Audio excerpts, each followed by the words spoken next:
Hi, welcome. Enjoy the content, subscribe, and turn on notifications. John felt an unusual excitement that morning. The house would finally be quiet, something that had seemed impossible in recent years with the daily hustle of the kids and family routine. Rachel was excited about the trip to the beach with the children, and John, despite loving his family, couldn't suppress a subtle smile as he imagined how productive he could be without interruptions. With farewell kisses and backpacks in the car, he stood at the door, waving as the sound of the engine faded away, leaving behind a rare emptiness. A welcome emptiness. Shortly after, while mentally organizing his to-do list, John heard the gate open. It was Adam, his talkative neighbor with always innovative ideas. "John, how's the piece treating you?" Adam asked, leaning on the fence that separated the backyards. They exchanged a few words, and the conversation ended up revolving around home security. Adam mentioned how he had recently installed cameras himself and talked about the benefits. "Man, you never know. It gives you a sense of security, you know? And it's not as expensive these days," he argued. John initially shook his head with a smile. Cameras? It seemed like overkill. But as Adam continued talking, something began to make sense. It was true, he was out of the house for many hours, and the idea of knowing what was happening while he wasn't there didn't seem so absurd. The conversation ended with Adam offering help if he decided to install something. "Let me know if you change your mind, call me. I'll show you how I did it at my place," the neighbor said before waving goodbye. Back in the living room, John sat down for a moment, staring at the turned-off TV, but his mind was elsewhere. He remembered stories he had heard about break-ins, missing items, people discovering unusual situations in their own homes. "It doesn't hurt to take a look," he muttered to himself, opening his laptop and researching home security systems. In a few minutes, he found a basic kit with cameras that seemed easy to install and, more importantly, were within budget. The idea, which had once seemed just a distant suggestion, was now becoming an almost inexplicable urgency. He had no real reason to suspect anything, but a sense of precaution was growing in his chest. That same afternoon, he drove to a store and came back with boxes containing the cameras. It was a project he could finish before the end of the day, he thought, and the feeling of completing something productive was exactly what he needed at that moment. With a ladder propped against the side of the house and the instructions in hand, John spent the next few hours installing the cameras. He positioned them strategically: the main entrance, the side hallway, and the back door. The process was simple but meticulous. With each adjustment, he checked the angle, imagining how the footage would look. As he connected everything to the monitoring system on his phone, he felt a mix of accomplishment and satisfaction. He had finally done something for the house that wasn't on Rachel's endless list. When he finished, the sun was already setting, and the house was enveloped in absolute silence. He looked around, soaking in the tranquility. The system was working perfectly, and he knew he wouldn't mention anything to Rachel. Not because he wanted to hide it, but because he considered it a practical decision, without the need for discussions. With everything set up, John grabbed a beer from the fridge, sat down on the couch, and allowed himself to relax. It was just the beginning of a period of peace he didn't even know was about to end. Days passed quickly, and the family routine soon took control of the house again. The noise of the children, the TV on, and the endless conversations between Rachel and John filled the previously so quiet spaces once more. John watched everything with a new perspective, still carrying that strange satisfaction of having installed the camera system. It was something he had practically forgotten after the first few nights, but occasional curiosity about how the images appeared on the app installed on his phone led him to open the program. One quiet night, while Rachel was reading a book in the bedroom and the children were already asleep, John decided to review the recordings for the first time. It was more for fun than out of necessity, almost like trying out a new feature on a device. The footage captured by the devices showed only everyday scenes: the mailman delivering mail, the neighbor's dog sniffing near the back door, and a delivery person bringing a package John didn't even remember ordering. Everything seemed just as it should be. Until, when going through the recordings from the previous week, something unusual caught his attention. In the video of the side entrance of the house, the camera captured an unknown man entering. He was alone, unhurried, and acted as if he knew exactly where to go. John paused the video and zoomed in on the image on his phone, trying to identify the stranger's face, but the recording was slightly blurry. His mind began to search for explanations. Maybe it was a technician Rachel had called, someone to fix something in the house while he wasn't there. Still, it bothered him. That night, he couldn't sleep properly. He didn't want to seem paranoid, but there was something strange about the naturalness of that man on his property. The next day, while Rachel was getting the kids ready for school, John decided to investigate further. He reviewed other recordings, now with greater attention. To his surprise, he found the same man in other videos, captured on different days. Always entering through the same side door, always at the same time, between 1 p.m. and 2 p.m. John's discomfort grew with each new discovery. Who was that man? Why was he entering his house repeatedly? Why had no one mentioned anything? Determined not to jump to conclusions, he began to watch Rachel more closely. She seemed absolutely normal, busy with the rush of the family routine. John struggled to reconcile the idea that something was wrong with the apparent reality of his life. In the following days, he installed more cameras, covering other angles of the house, including the entrance to the master bedroom and the internal hallways. The tranquility he once felt was replaced by increasing unease. Something was out of place, but he still didn't know exactly what. He knew he needed to expand the surveillance if he wanted to understand the full truth. Driven by a cold determination, he installed 2 more cameras, one strategically placed inside the house, covering the hallway leading to the master bedroom, and another pointing directly at the bedroom door. He did this during the early morning hours, in secret, while Rachel was asleep. When he finished, he felt the weight of his decision. Until that moment, everything could have been just a figment of his imagination, but now he had the feeling that he was about to discover something that would change his life forever. And, unfortunately, he was right. It was on an ordinary afternoon, while John was at work, that the motion alert on the app went off. He was in a meeting when he felt his phone vibrate in his pocket. Out of habit, he discreetly slid his phone out and saw the notification from the camera installed at the side door. For a moment, he thought about ignoring it. After all, it could be the mailman or some common movement. But something made him open the app. What he saw made his heart stop. Rachel was at the side door. The camera clearly captured her expression as she looked around, as if making sure no one was watching her. Then, she opened the door, and the man John had been seeing in the previous recordings entered. But this time, the scene was different. The two didn't just meet, they kissed. It wasn't a casual greeting or a discreet gesture. It was an intense kiss, full of intimacy. John felt his stomach churn. He was there, in the middle of work, trying to keep his composure while a part of his life was falling apart in real time. With his headphones still around his neck, he pretended to pay attention in the meeting, but his eyes were fixed on the phone screen. The following footage showed Rachel guiding the man into the house. They walked up the stairs, calmly heading towards the master bedroom. John didn't need to see anything else to know what it meant. It was always at the same time, he thought, as the knot in his throat tightened. The pattern repeated itself. She knew exactly when he would be out, when the kids would be at school. It was calculated. He tried to remember all the moments from the past few months, looking for any sign, any clue he might have ignored.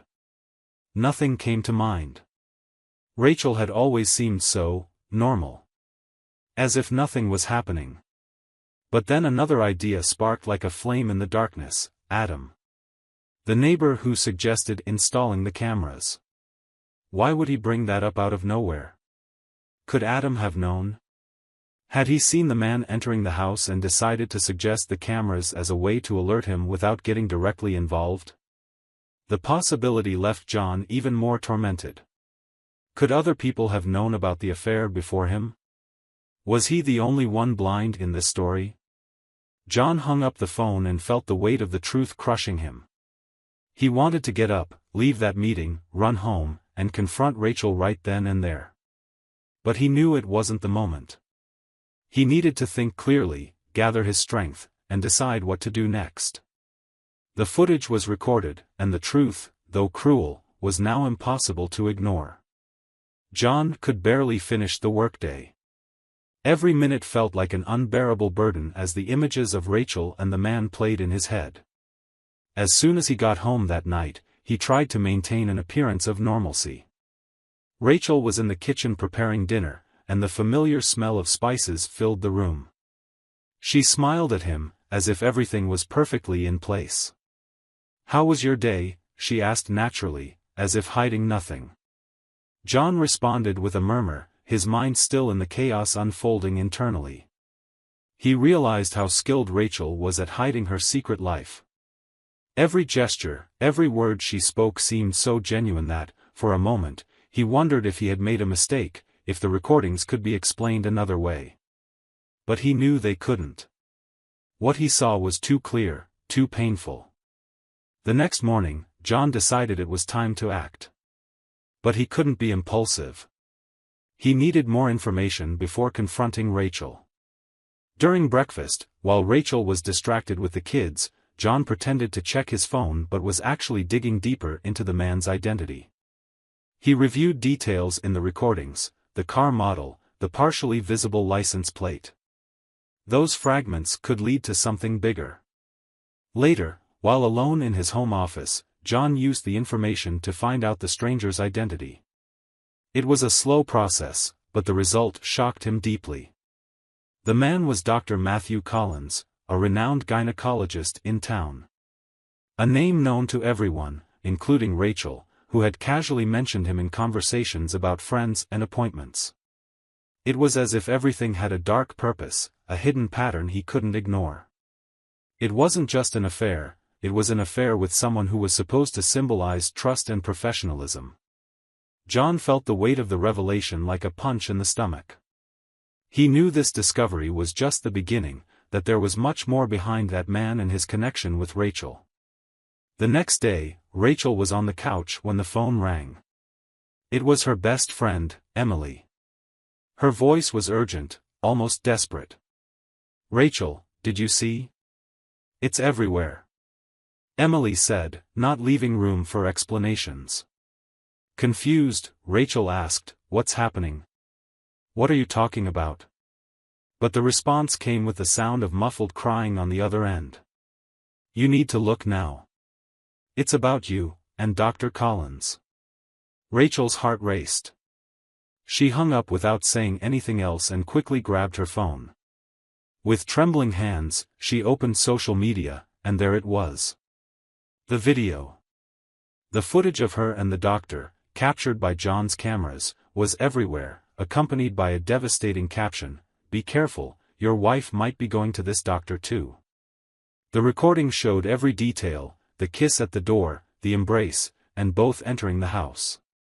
Within hours, the video had gone viral, with thousands of views, comments, and shares. Rachel's phone started ringing again, but now messages were pouring in one after another. Colleagues, friends, family members. Each notification was like a sharp knife cutting what was left of her dignity. She felt the ground open up beneath her feet, and tears streamed down before she could fully process the situation. Without thinking twice, she went upstairs and went straight to the office where John was. He was sitting in the chair, staring intently at the monitor. Hearing Rachel's hurried footsteps, he didn't even move. He knew that moment would come. "Did you film me?" Her voice trembled, a mix of anger and despair. "You posted it?" "John, what did you do?" John stood up slowly, his face cold, without any trace of regret. "What I did, Rachel." He took a step forward, staring at her. I protected myself. I protected our family from the lie you created. What did you expect? That I'd find out all this and stay silent? While you brought another man into my house?" Rachel began to cry, sobbing uncontrollably. "You had no right to expose this to the world. You destroyed my life, my reputation, everything." "I destroyed?" John laughed bitterly, a sound full of pain. "You destroyed it yourself, Rachel. Every time you opened that door for him. Every time you looked me in the eye and lied. You destroyed yourself." He took a deep breath, trying to maintain control while his own feelings were boiling. "And you know what's worse? It wasn't just with me. He has a family, Rachel. Kids. Did you realize what you were doing? Or didn't that matter either?" Rachel tried to justify herself, but her words came out disconnected. I don't know what happened. It was a mistake, John. I never meant to hurt you. I don't even know how things got to this point." She grabbed his arm, pleading. "Please, delete the video. I'll fix this. Don't let this destroy our family." But John pulled away from her grip. "Our family? Rachel, you already destroyed that. This video, it's not just about what you did to me. It's a warning to anyone who trusts people like him. And honestly, I don't care anymore what happens to him. Or to you." Rachel stayed silent, paralyzed. She knew there was no way to turn back. The betrayal was already public, and the consequences were just beginning. As she sank into despair, John felt a strange mix of relief and emptiness. He knew the marriage was over, but for the first time in weeks, he felt he had control over the situation. That night, Rachel received another call, this time from Dr. Collins himself. His voice was filled with panic. "Rachel, you need to control this. My wife saw the video. My kids, my career could be ruined because of this." But Rachel had no answers. She knew there was nothing more that could be done. The damage was done, and now both would have to face the consequences of their choices. After that tense night, John made an irrevocable decision. The next morning, he called Rachel to the living room. His voice was firm but devoid of emotion. "You can't stay here anymore, Rachel. Not after all this. It's better if you go to your mother's house while we work out the divorce." Rachel tried to argue, but she knew there was no room for negotiation. John's look was stone-faced, and the atmosphere in the house was already unbearable. With tears streaming down her face, she hurriedly packed a suitcase and left without even being able to look into the children's eyes. They watched her through the window, silent, but the mix of shame and disappointment was evident. The days that followed were tough. The teenage children began avoiding social media, but even then, they couldn't escape the comments and stares at school. Friends whispered about the scandal involving their mother, and even teachers showed uncomfortable compassion. "Why did she do that, Dad?" the oldest asked one night when the pain of humiliation became unbearable. John had no answer. He could only hug them and promise that things would get better with time. Meanwhile, Rachel faced her own storm. At her mother's house, she felt the weight of her choice with every disappointed look or awkward silence. Her mother, though loving, didn't hide her disappointment. "I raised you to be better than this, Rachel," she said one night as they tried to have dinner amid the heavy atmosphere. Time passed. The divorce was finalized a few months later, and John was granted full custody of the children. They decided to stay in the family home, but Rachel's presence was removed from everything, from photos to objects that held shared memories. John dedicated himself to creating a safe and stable environment for the kids, helping them rebuild their lives away from the scandal. Meanwhile, Dr. Matthew Collins's life rapidly fell apart. The video going viral destroyed his reputation. Patients canceled appointments, and his once renowned clinic was empty. His wife filed for divorce, taking the children with her, and he was forced to move to another city in an attempt to start over. But the mark of his betrayal followed him, and he never regained the prestige he once had. Rachel, now divorced, tried to reconnect with her children, but they were hesitant. The shame they felt at school, the uncomfortable questions, and the judging looks had created a difficult barrier to overcome. They visited her occasionally, but the conversations were superficial and brief. Years later, John sat on his porch, watching the sunset with a slight smile on his face. Life, despite all the turbulence, had stabilized. His children grew up, overcoming their difficulties, and he himself found new peace. It wasn't just about surviving the chaos, but about reinventing himself and growing stronger. Rachel continued living with her mother, leading a simple life away from her children. Although she tried to find redemption, the choices of the past still echoed. Dr. Collins, on the other hand, disappeared from the public eye, his attempts to restart buried by the shadow of what he had done. John, now at peace, realized that the pain of the past had taught him something valuable, the importance of living truthfully and protecting what truly matters. He had rebuilt his family, not with perfection, but with love and resilience. As the sun set, he thought, life goes on. It always does. Thank you for watching the video. If you enjoyed it, don't forget to subscribe to the channel and turn on notifications so you won't miss any updates. See you next time.